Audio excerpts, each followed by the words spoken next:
Hello students, इस video में हम डिबेट राइटिंग को कवर करेंगे। Debate writing, a debate is a formal discussions where two speakers express opposite viewpoints for and against on a given topic। एक given topic होता है, उस पे दो speakers होते हैं, दोनों के opposite views होते हैं एक दूसरे से।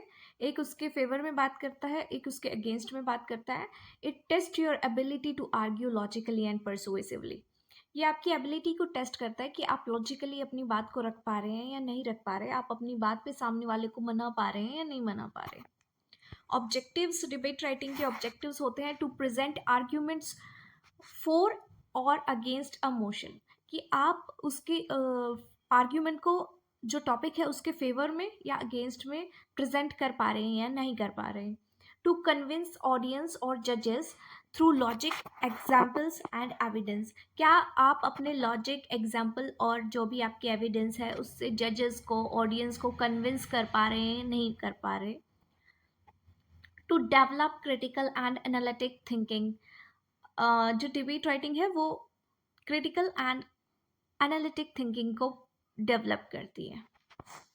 इसका एक फॉर्मेट होता है जो स्कूल स्टैंडर्ड फॉर्मेट हम पढ़ेंगे, जिसमें आपको एड्रेस मेंशन करना होता है कि रिस्पेक्टेड चेयरपर्सन, ऑनरेबल जजेस and my dear friends. Introduction में आपको अपना state your name, class and the topic.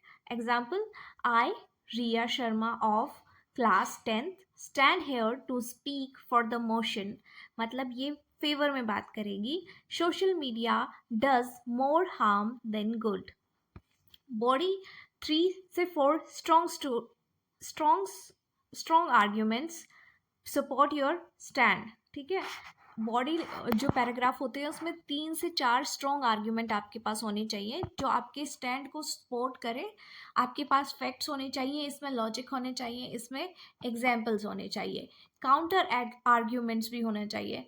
Refute opponents point politely, जो आपका अपोनेंट होगा उसके भी आपको पॉइंट्स को रखना है और उसके जो पॉइंट्स हैं उनको रिफ्यूट करना है पोलाइटली। ठीक है, आप एब्यूजिव लैंग्वेज का यूज़ नहीं करेंगे, उसके पॉइंट्स को लॉजिकली आपको रिफ्यूट करना है कि क्यों उसका पॉइंट जो है वो वैलिड नहीं है। Conclusion and with a strong closing statement, और आपका जो कंक्लूजन होगा वो बहुत ही स्ट्रॉन्ग स्टेटमेंट पे एंड होना चाहिए। लैंग्वेज एंड टोन, लैंग्वेज जो होती है वो डिबेट राइटिंग में फॉर्मल होती है, लॉजिकल होती है, परसुएसिव होती है। क्लियर एंड कॉन्फिडेंट टोन आपको यूज करनी है। Use of strong argument supported by facts and example, आपको स्ट्रॉन्ग आर्ग्यूमेंट यूज करने हैं। employs rhetorical questions, quotations and statistic for impact। rhetoric questions होते हैं जिसके जो आप ऑडियंस से क्वेश्चन पूछते हैं बट आप आंसर एक्सपेक्ट नहीं कर रहे हैं ऑडियंस से। quotations आप यूज़ कर सकते हो किसी की, और स्टैटिस्टिक भी यूज़ कर सकते हो इम्पैक्ट डालने के लिए अपने डिबेट में। uses connectives like moreover, however, therefore, on the other hand, आप कनेक्टिव्स भी यूज़ कर सकते हैं। ये कंजक्शंस होते हैं जो एक सेंटेंस को दूसरे सेंटेंस से जोड़ने का काम करते हैं। आपको स्लैंग और कैजुअल एक्सप्रेशन अवॉइड करने हैं। Slangs like cool dude, chill out, this type of expression we don't have to use in debate writing। casual expression जो होते हैं उनको अवॉइड करना है।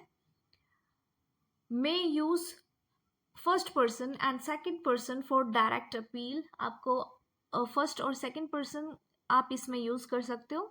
ठीक है, balanced acknowledges the opponents point but refute it logically, आपको अपने अपोनेंट के पॉइंट को एक्नॉलेज करना है और उसको लॉजिकली रिफ्यूट करना है। ठीक है, ठीक है, आप उससे आर्ग्यूमेंट नहीं करेंगे, इस अब्यूसिव लैंग्वेज में आर्ग्यूमेंट नहीं करेंगे। स्टाइल, इसमें आपको फॉर्मल एड्रेस लिखना है। रेस्पेक्टेड चेयरपर्सन, ऑनरेबल जजेस एंड माय वर्दी अपोनेंट्स। स्ट्रॉन्ग ओपनिंग होनी चाहिए जो आपकी अटेंशन को कैप्चर कर ले। लॉजिकल सीक्वेंस ऑफ आर्ग्यूमेंट्स होने चाहिए। Introduction, main point, counter arguments and conclusion. Use emotive and persuasive language. आपको इमोटिव लैंग्वेज को यूज़ करना है जिसमें इमोशंस अराइज हो सामने वाले के लिए। लाइक ऐसी स्टेटमेंट यूज़ करना जब ऑडियंस को आपके सेंटेंस से कोई इमोशन अराउज हो उनके तरफ, जैसे sympathy, anger, happiness. This type of emotion we have to use while debate argument. And persuasive language में होता है कि आप किसी को मना रहे हो किसी चीज़ को करने के लिए, ठीक है, ऐसी लैंग्वेज। कॉन्फिडेंट होना चाहिए, असर्टिव टोन होनी चाहिए थ्रू आउट, ठीक है। Ends with a powerful conclusion and appeal.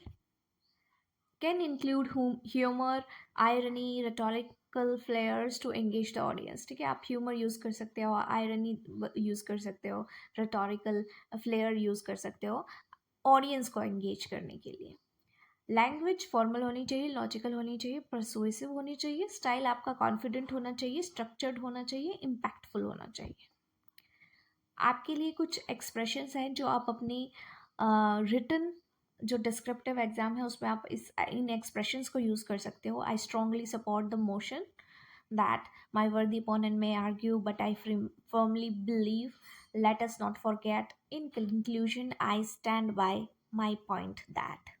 ठीक है, ये कुछ एग्जाम्पल्स हैं, एग्जाम्पल टॉपिक्स हैं जिनको आप देख सकते हो। Online learning is better than classroom learning, social media boon और बेन, एक वरदान है या फिर एक डिस्ट्रक्शन है। Uniform should be optional in school, uniform optional होना चाहिए स्कूल में। टेक्नोलॉजी मेक्स अस लेजी, ठीक है। Phone, mobile phone in school allowed होने चाहिए, नहीं होने चाहिए, ये कुछ टॉपिक्स हैं। So this is how you have to write debate writing. Topic, then respected जज, ठीक है। एड्रेस मेंशन करना है, फिर आपको बताना है, अपना स्टैंड बताना है कि आप फेवर में हो या अगेंस्ट में हो। फिर आपको इंट्रोडक्शन देना है, बॉडी लैंग्वेज बॉडी पैराग्राफ देना है, और काउंटर आर्ग्यूमेंट कि सामने वाला क्या आर्ग्यूमेंट कर सकता है आपको वो भी देना है। फिर उसको फर्मली रिफ्यूट करना है politely, then conclusion and thank you. This is how you have to write debate writing. Next topic is social media, boon or bane, and this is how you have to write. Third topic is uniform should be optional in school. तो ये introduction है, body है, counter argument and conclusion topic. You have to read it on your own, okay? Okay, so हम अब कुछ objective questions देख लेते हैं डिबेट राइटिंग के ऊपर। Main purpose of a debate is to present arguments for और अगेंस्ट अ टॉपिक, ठीक है। डिबेट लॉजिकल डिस्कशन पे बेस्ड होती है और बोथ साइड्स इसमें आर्ग्यू करती हैं एक दूसरे से, ठीक है। जो बिगनिंग होती है वो सैल्यूटेशन से होती है।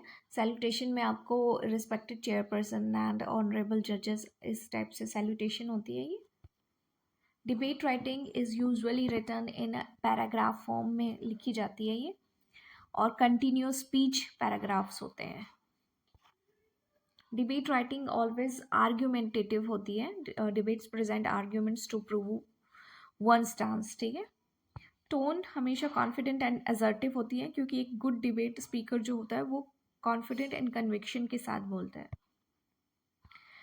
Which element should a debate begin with? After the salutations के बाद हम कोटेशन और definition of the topic use करते हैं। एक स्ट्रॉन्ग ओपनिंग कैप्चर करते हैं अटेंशन, ताकि हम ऑडियंस की अटेंशन को कैप्चर कर सकें और हमारी जो थीम है उसको इंट्रोड्यूस करते हैं। Language feature is most important in debate writing. Emotive and persuasive language का हम यूज़ करते हैं ताकि हम ऑडियंस को इमोशनली और लॉजिकली कन्विंस कर पाएँ। काउंटर आर्ग्यूमेंट सेक्शन में हम अपोनेंट के पॉइंट्स को लॉजिकली रिफ्यूट करते हैं। काउंटर आर्ग्यूमेंट्स जो होते हैं वो हमारी साइड को स्ट्रेंथन करते हैं, और जो अदर पर्सन है जो अगेंस्ट में या फेवर में बात कर रहा है, हम उसको डिसप्रूविंग करते हैं, उसकी साइड को। Which person is commonly used in debate writing? Debate writing में हम फर्स्ट और सेकंड पर्सन का यूज़ करते हैं और डिबेटर्स यूज़ करते हैं इस टाइप की expression: I believe you must agree to engage directly to the audience. Conclusion of a debate include a call to action और फाइनल अपील। जो कंक्लूजन होता है डिबेट का कि वो एक फाइनल अर्ज पे जाता है, ठीक है, कि आप अपने डिबेट को स्ट्रांगली एंड करो और ऑडियंस को अपना व्यू पॉइंट जो है उसको एक्सेप्ट करने पर अर्ज करो, ठीक है। Best defined rhetoric questions in debate writing. Rhetoric questions, एक question expecting no answer used for emphasis, ठीक है। हम एक्सपेक्ट नहीं कर रहे होते कि कोई आंसर, हम कोई क्वेश्चन पूछते हैं बट हम उसका आंसर एक्सपेक्ट नहीं कर रहे होते, वो एम्फेसिस के लिए होता है। Can we truly call our self educated if we ignore injustice? इसका हम एग्जाम्पल एक्सपेक्ट नहीं कर रहे हैं बट एम्फेसिस के लिए हमने ये क्वेश्चन पूछा। Effectiveness of a debate depends mostly on logical reasoning. Logical reasoning पे बेस्ड होती है, इमोशनल अपील पे बेस्ड होती है। A good debate balance facts और फीलिंग्स को बैलेंस करता है अपना व्यू पॉइंट को परसुएड करने के लिए, बनाने के लिए। Phrase my word the opponent में आर्ग्यू इज यूज। हम काउंटर आर्ग्यूमेंट में हम इसको यूज़ करते हैं, इस फ्रेज को, ठीक है, क्योंकि ये सामने वाले के आर्ग्यूमेंट्स को रिफ्यूट करता है पोलाइटली, रिस्पेक्टली, ठीक है। आइडियली जो स्कूल लेवल पे जो डिबेट्स होती हैं और स्पीचेस होती हैं उसकी जो लेंथ होती है वो 350 से 500 वर्ड्स होती है। रिटोरिकल फ्लेयर क्या होता है?